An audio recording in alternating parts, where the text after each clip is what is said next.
आज की वीडियो में हैव टू का यूज समझेंगे, इसका यूज कहाँ पर किया जाता है। पहला यूज समझते हैं हैव टू का, और हैव टू का यूज समझते हैं इसका यूज किया जाता है करना पड़ता है या फिर करना है के सेंस में। मतलब इसका यूज आप मजबूरी बताने के लिए करते हैं। प्रेजेंट टेंस में इसका यूज मजबूरी बताने के लिए करते हैं। तो चलिए समझते हैं। इसका फॉर्मूला है, सबसे पहले सब्जेक्ट, उसके बाद आपको लग जाएगा have to, verb first form plus object. अब समझिए ये स्ट्रक्चर में जो हैव टू है, ये हैव टू कौन से सब्जेक्ट के साथ आना है। अब सब्जेक्ट आएगा आपका, जैसे कि आपका आई, वी, यू, दे, ये सभी आपके प्रोनाउन आएंगे। और अगर नाउन आएंगे तो प्लुरल नाउन आएंगे, और उसका प्रोनाउन भी आएंगे तो वो भी प्लुरल में आएंगे। तो समझना ये होगा कि हैव टू का यूज आपको I, we, you, they, plural noun और प्रोनाउन के साथ यूज करना है। तो चलिए समझते हैं एग्जाम्पल क्या होगा। एग्जाम्पल हो जाएगा, मुझे खाना बनाना पड़ता है। तो ये जो काम हो रहा है ये मजबूरी में हो रहा है। जैसे ही मैंने कहा कि मुझे खाना बनाना पड़ता है, इसका मतलब ये कि मजबूरी में शो कर रहा हूं। इस प्रकार से हो जाएगा, I have to cook food. मुझे खाना बनाना पड़ता है, I have to cook food. इस पर से बोल देते हैं, उन्हें घर में अकेले रहना पड़ता है। आप कैसे बोल सकते हैं, उन्हें के लिए आप लिख देंगे दे हैव टू, रहना मतलब लिव, घर में एट होम, अकेले अलोन, मतलब they have to live at home alone, उन्हें घर में अकेले रहना पड़ता है। इसका मतलब ये कि इन सभी सेंटेंसेस में आपको देखने को मिल रहा है कि काम मजबूरी बस हो रहा है, मतलब कि इच्छा से नहीं हो रहा, मजबूरी में हो रहा है। तो आप हैव टू का यूज प्रेजेंट टेंस में यूज कर लेते हैं। किसके साथ यूज करना है ये भी आप समझ पा रहे हैं। अगला है, तुम्हें बाजार जाना है। देखिए, कोई काम करना है या करना पड़ता है मजबूरी में। तुम्हें बाजार जाना है, हम बोल सकते हैं you have to go to market. You have to go to market मतलब तुम्हें बाजार जाना है। इसके बाद है, हम लोगों को अच्छी जॉब के लिए अंग्रेजी सीखना है। हो जाएगा, we have to learn English for a good job. इस प्रकार से बहुत सारे सेंटेंसेस हम इसलिए बना सकते हैं हैव टू के मदद से। मतलब प्रेजेंट टेंस में आप मजबूरी को शो करते हैं। अगला हम समझते हैं हैज टू, जो कि इसका भी मतलब होता है गाइस करना है या करना पड़ता है। इसका भी यूज आप प्रेजेंट टेंस में मजबूरी के लिए यूज करते हैं, लेकिन इसका जो सब्जेक्ट होता है वो अलग होता है। अब कौन सा सब्जेक्ट होगा ये भी हम लोग समझेंगे। पहले फॉर्मूला समझते हैं। फॉर्मूला उस जगह सब्जेक्ट, उसके बाद आपका आएगा has to, verb first form और ऑब्जेक्ट आएगा। फॉर्मूला ये और समझना ये है कि किसके साथ यूज करना है। तो जगह आपका हैज टू जो यूज होगा, ही, सी, इट, सिंगुलर नाउन और प्रोनाउन के साथ आपको हैज टू का यूज करना है। इसके अलावा किसी के साथ नहीं करना है। अब समझते हैं कि एग्जाम्पल है, उससे यह काम जल्दी खत्म करना है। कैसे हो जाएगा, he has to finish this work soon. अब समझ यहाँ पर खत्म करना ये मजबूरी है कि खत्म करना ही है। इस पर से इस प्रकार से आपको समझना होगा। हम लोग अलग अलग तरीके से अपने हिंदी स्पीकिंग में सेंटेंसेस को बोलते हैं। समझना ये होगा कि इंग्लिश में कैसे उसे बना सकते हैं। खत्म करना पड़ता है या फिर खत्म करना है, इस प्रकार से हम लोग हिंदी में बोलते हैं। तो फिर आपको समझना होगा ये ट्रिक। अगला है कि प्रिया को डांस करना पड़ता है। कैसे बोल सकते हैं, प्रिया को डांस करना पड़ता है। हो जाएगा कि प्रिया हैज टू डांस। डांस आपका एक वर्ब भी है और एक आपका नाउन भी होता है guys. So don't worry, Priya has to dance. अब यहाँ पर हैज इसीलिए लग रहा है गाइस क्योंकि आपका यहाँ पर नाउन भी आएगा तो सिंगुलर ही आएगा, प्रोनाउन भी आएगा तो सिंगुलर ही आएगा, इसीलिए यहाँ पर हैज टू का यूज किया जा रहा है। इसी प्रकार से अमन को उससे मिलना है या मिलना पड़ता है। उस जगह अमन हैज टू मीट हिम। इसी प्रकार से अगला हो जाएगा कि सुमित को साक्षात्कार देना है। अब समझेगा कैसे बन जाएगा कि Sumit has to attend the interview. आप साक्षात्कार देना, अटेंड द इंटरव्यू आप बोल सकते हैं बहुत ही इजी भाषा में।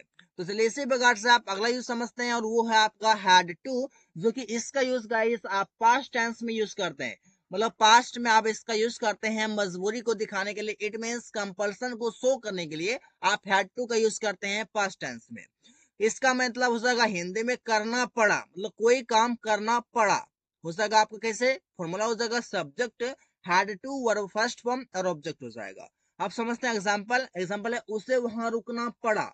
अब मजबूरी में रुकना पड़ा उसे, समझिए यहाँ पर मजबूरी में रुकना पड़ा। हो जाएगा ही, कैसे बन जाएगा ये, he had to stay there. He had to stay there.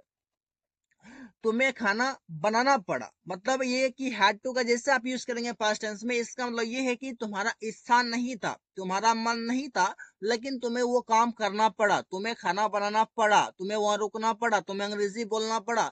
तुम्हें मोबाइल खरीदना पड़ा। इस प्रकार से बहुत सा सेंटेंसेस हम इजिली बना सकते हैं गाइस। तो हो जाएगा you had to cook food, तुम्हें खाना बनाना पड़ा या फिर पकाना पड़ा।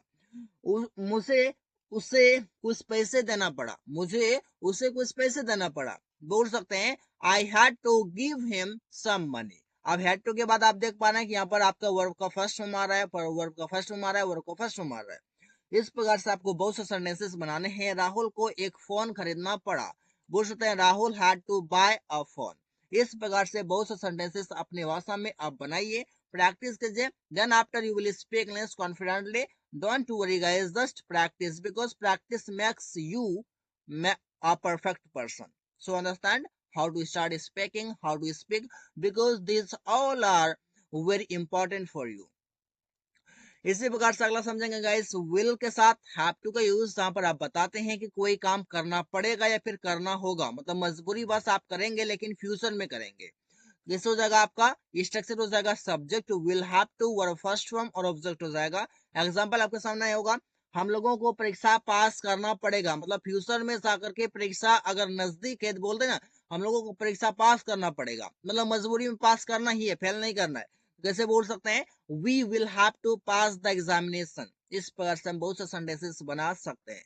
इसी प्रकार से तुम्हें अंग्रेजी में बात करना पड़ेगा, कैसे बोलते हैं you will have to talk in English. बात भी सही है गाइस, अगर आप इंग्लिश स्पीकिंग सीखेंगे तो you will have to talk in English, otherwise not any way. Okay, इसी प्रकार से है कि राहुल को अंग्रेजी बोलने के लिए अभ्यास करना होगा।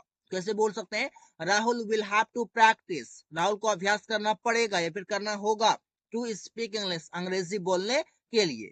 इस प्रकार से बहुत से सेंटेंसेस अपनी भाषा में बनाइए, प्रैक्टिस कीजिए, देखिए इंग्लिश कैसे नहीं आता। इसी प्रकार से उन लोगों को रोज 12 घंटे काम करना होगा, बोल सकते हैं they will have to work for 12 hours daily. इस प्रकार से बहुत से सेंटेंसेस बना सकते हैं। अगला इसी प्रकार से होगा गाइस, आप यूज करेंगे वुड के साथ हैव टू।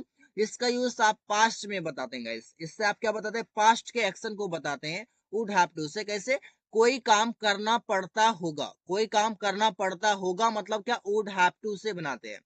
हो जाएगा सर आपका फॉर्मूला हो जाएगा सब्जेक्ट वुड हैव टू और फर्स्ट फॉर्म और ऑब्जेक्ट आप बताते हैं। एग्जांपल इस प्रकार से हो जाएगा कि मेरे दोस्त को कमरा साफ करना पड़ता होगा, मेरे दोस्त को कमरा साफ करना पड़ता होगा, तो बोल सकते हैं my friend would have to clean the room. इस प्रकार से सेंटेंस बनाया जाता है गाइस, बहुत ही इजी भाषा में समझिए। कहीं भी प्रॉब्लम्स आ रही हो कमेंट बॉक्स में कमेंट कीजिए। इसी प्रकार से उसे राहुल का मदद करना पड़ता होगा, बना सकते हैं he would have to help Rahul. Ravi को सब्जी खरीदना पड़ता होगा, तो बोल सकते हैं Ravi would have to buy vegetables. इस प्रकार से गाइस सेंटेंसेस बनाए जाते हैं वुड हैव टू से। बहुत सारे सेंटेंस बनते हैं इस प्रकार से, तुम्हें पहाड़ पर चढ़ना पड़ता होगा, बोल सकते हैं you would have to climb up the mountain. Climb up means चढ़ना, कहां पर पहाड़ पर, माउंटेन बोल सकते हैं। इस पर से बहुत सारे इजी भाषा में आप बना सकते हैं गाइस। अगला इसी प्रकार से होगा एबल टू से हम लोग समझते हैं कि एबल टू सेंटेंस किस प्रकार से बनता है। इससे पहले समझते कि इसका यूज जो है आप हिंदी में कैसे समझते हैं कि एबल टू का आप यूज कर सकते हैं। आप करते हैं सब, आप बताते हैं कि मैं योग्य हूँ तो योग्य के लिए आप बताते हैं, सक्षम हूँ तो उसके लिए बताते हैं, समर्थ हूँ तो उसके लिए भी बताते हैं। मतलब 3 तरीके से आप हिंदी में इसका यूज करते हैं। हिंदी में आप बोलते हैं कि मैं योग्य हूँ, समर्थ हूँ या फिर सक्षम हूँ, तो आप वहां पर एबल टू का यूज करते हैं। और यहाँ पर अभी जो हम यूज करने वाले हैं इज एम आर के साथ एबल टू का यूज करने वाले हैं। सब्जेक्ट आ जाएगा इज एम आर, सब्जेक्ट के अकॉर्डिंग आ जाएगा आपका। उसके बाद आपका एबल टू और एबल टू के बाद आपका वर्ब का फर्स्ट फॉर्म और ऑब्जेक्ट आ जाएगा योग्य, समर्थ या फिर सक्षम बताने के लिए। जिससे हो जाएगा कि राहुल नौकरी लेने के योग्य है, तो एबल टू का यूज कर लेंगे। हो जाएगा आपका Rahul is able to get a job. Rahul is able to get a job मतलब राहुल नौकरी लेने के योग्य है। इसी प्रकार से तुम परीक्षा पास करने में समर्थ हो, तो फिर भी आप एबल टू लगाएंगे। हो जाएगा you are able to pass the exams. You will have to pass the exams मतलब तुम परीक्षा पास करने में समर्थ हो। इसी प्रकार से हम लोग अंग्रेजी बोलने में समर्थ हैं, तो बोल सकते हैं कि we are able to speak English. We are able to speak English मतलब हम लोग अंग्रेजी बोलने में समर्थ हैं। क्या तुम लोग पेड़ पर चढ़ने में समर्थ हो, तो बोल सकते हैं are you able to climb up the tree. Are you able to climb up the tree, क्या तुम लोग पेड़ पर चढ़ने में समर्थ हो? गाइस, इंग्लिश स्पीकिंग का एक ही फंडा है कि आपको प्रैक्टिस करनी पड़ेगी, क्योंकि इंग्लिश हो या फिर कोई अदर लैंग्वेज हो, लैंग्वेज सीखने के लिए प्रैक्टिस नीड है। अगर आप प्रैक्टिस करते हैं, if you practice so you can speak easily, otherwise nobody can make you speak English. That is the real thing. Okay, so understand how to start speaking, how to speak English. Because of this reason, you have to practice a lot. Whenever you get time, just practice. I don't say that you have to practice for 24 hours. No, just whenever you get time, just you can practice. Okay, अगला इसे वर्ष होगा able to का use करेंगे others के साथ। किसके साथ हो जाएगा आपका? समर्थ, योग्य या सक्षम, लेकिन यहाँ पर थार है। थार है, इसका मतलब ये सेंटेंस जो है आपका पास्ट में यूज होगा, मतलब पहले आपने इज मार के साथ, अब यहाँ पर करना है वॉज वर के साथ। सब्जेक्ट हो जाएगा was, were, able to, verb first form, object. बस इन सभी कॉन्सेप्ट पर थोड़ा सा ध्यान दीजिए, थोड़ा सा फोकस कीजिए। अब बातें ये भी आ जाती है कि सर याद कैसे करूं, याद नहीं रहता।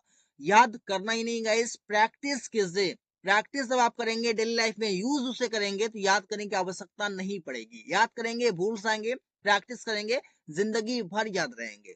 इसी प्रकार से एग्जाम्पल हो जाएगा, मैं खाना पकाने में समर्थ था या सक्षम था, ये योग्य था, तो बोल सकते हैं I was able to cook food. मैं खाना बनाने में समर्थ था, I was able to cook food.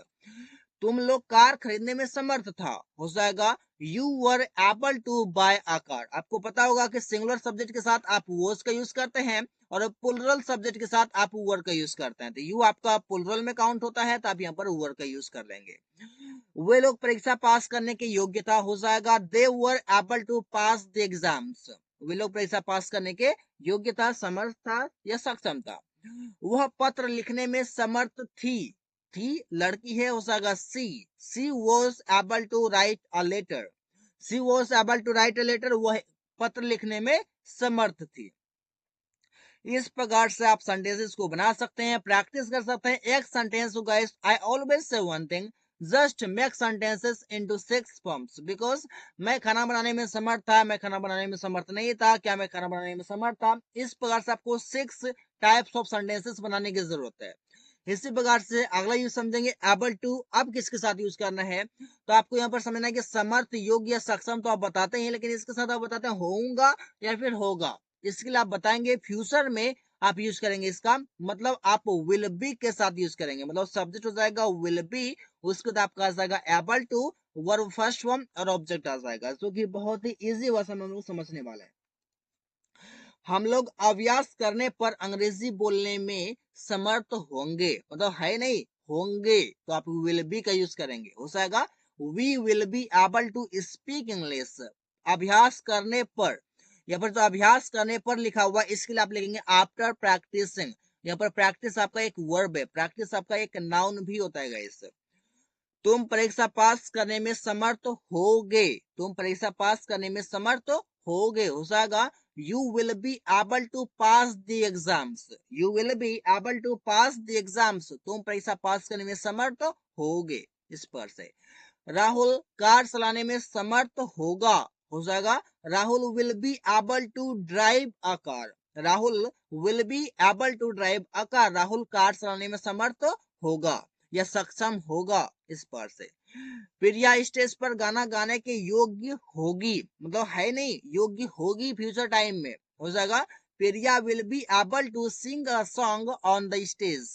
Priya will be able to sing a song on the stage, Priya stage पर गाना गाने के योग्य होगी, समर्थ होगी, सक्षम होगी। इस प्रकार से आप बताते हैं। अब अगला यूज समझते हैं एबल टू का। जहां पर आप बताते हैं कि समर्थ हो सकता है। गाइस, यहाँ पर आप दो तरीके से हो सकता है कि समझ सकते हैं।